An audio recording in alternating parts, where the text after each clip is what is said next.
"You're a disgrace," my dad yelled as I was kicked out of my own home. 15 years later, my cousins lie unraveled, but it was too late. You're a disgrace. That's what my father screamed at me as I stood in the living room of my childhood home. While my cousin sobbed in his arms, I was 19, and in one single night, I lost my family, my future, and my name. 15 years later, the truth finally came out. But by then, the damage was already done. If you've ever been falsely accused, betrayed by the people who were supposed to protect you, or dreamed about the day justice finally catches up, hit that like button, subscribe, and buckle up. Because this story is not just about revenge, it's about surviving when everyone turns their back on you. I still remember how the house smelled that night.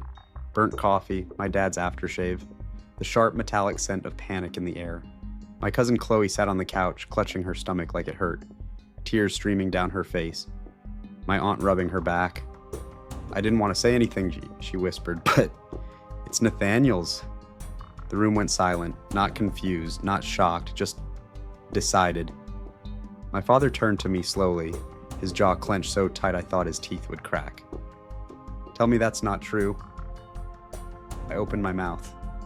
Nothing came out, not because I was guilty, but because I couldn't process what was happening. "What?" I finally managed. "Dad, that's insane. I would never." "You're a disgrace," he roared.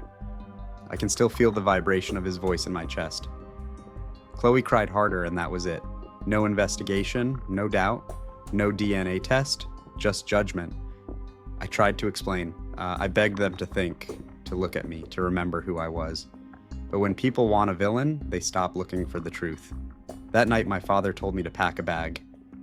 "Get out of my house," he said. "You're not my son." And just like that, I wasn't. I left town 2 days later, dropped out of college, lost my scholarship, lost friends who didn't want to take sides. I worked construction because it was the only job that didn't ask questions. I remember the first winter in that tiny rented room. No insulation, my hands cracked and bled from the cold. Every night I lay there staring at the ceiling thinking, what did I do to deserve this? Meanwhile, Chloe stayed home. Her parents paid for her school, helped raise the baby, Max, threw her a baby shower. She was treated like a brave single mother. I was treated like a predator. And the worst part? No one ever called me to ask if I was okay. Pain does something strange to a person. At first it crushes you, then it hardens you. I worked like a machine, 12-hour shifts, 6 days a week, sometimes 7. I stopped feeling sorry for myself because it was useless. Instead, I got good. Then I got better. Eventually, I started taking side jobs, then hiring small crews, then bigger projects.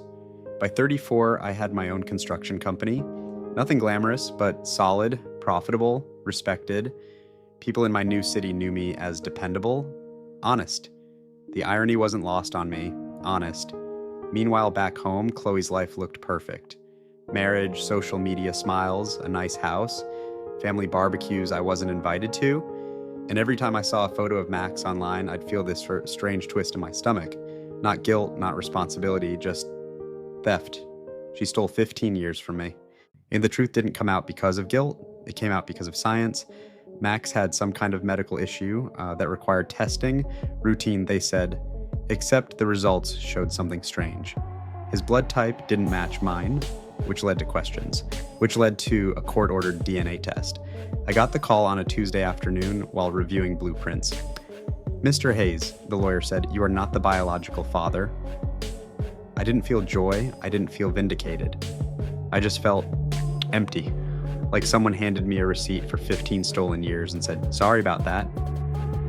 The family group chat exploded that week. My aunt, my uncle, even my father. Messages I hadn't seen in over a decade. "We need to talk. We're so sorry. We didn't know. They didn't want to know." 2 months later, my father died. A heart attack. I hadn't spoken to him yet. Didn't get the closure people in movies get, but in his will, he left me everything. The house, the savings, the land, and a letter. It was short. "I should have listened to you. I failed you. I hope this helps fix what I broke." Money doesn't fix betrayal, but it does give you options. And that's when my lawyer said something that changed everything. You can sue her for defamation, emotional distress, lost income, educational damages. At first I hesitated. I wasn't the revenge type. But then I thought about 19-year-old me standing in that living room shaking, alone, no one defended him, so I would. Court isn't dramatic like TV, it's slow, clinical, suffocating. But when Chloe took the stand, that's when it got real. She looked older, tired. The confidence she used to wear like perfume was gone. Her lawyer tried to spin it. She was young, afraid, pressured. My attorney asked one question. Did you know there was a possibility Nathaniel wasn't the father? Silence. Her fingers tightened around the microphone. Yes. That single word echoed like a gunshot. She knew. She gambled with my life anyway. When the verdict came back, so $1.5 million in damages and a formal public retraction, Chloe didn't cry. She just stared at the floor. For once, she had no one to hide behind. The most satisfying part wasn't the money. It wasn't even the apology printed in the local paper. It was walking out of that courthouse and breathing. For 15 years, I carried this invisible weight, this shame that wasn't mine, and suddenly, it was gone. Reporters asked how I felt. I said, relieved. But what I really felt was justice. Not explosive, not vengeful, just balanced. Chloe lost her marriage after the case. That's her reputation shattered. People who once praised her bravery now questioned everything. I didn't celebrate her downfall. I just stopped carrying her lie. Here's the thing about revenge. Sometimes it's not about destroying someone, it's about reclaiming yourself. The lie defined me for 15 years, but surviving it, that's what defines me now. If this story hit you in the chest, if you've ever been misunderstood, falsely accused, or underestimated, drop a comment below. Would you have sued? Or would you have walked away?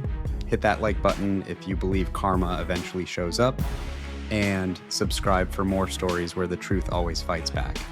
Because sometimes justice just takes its time.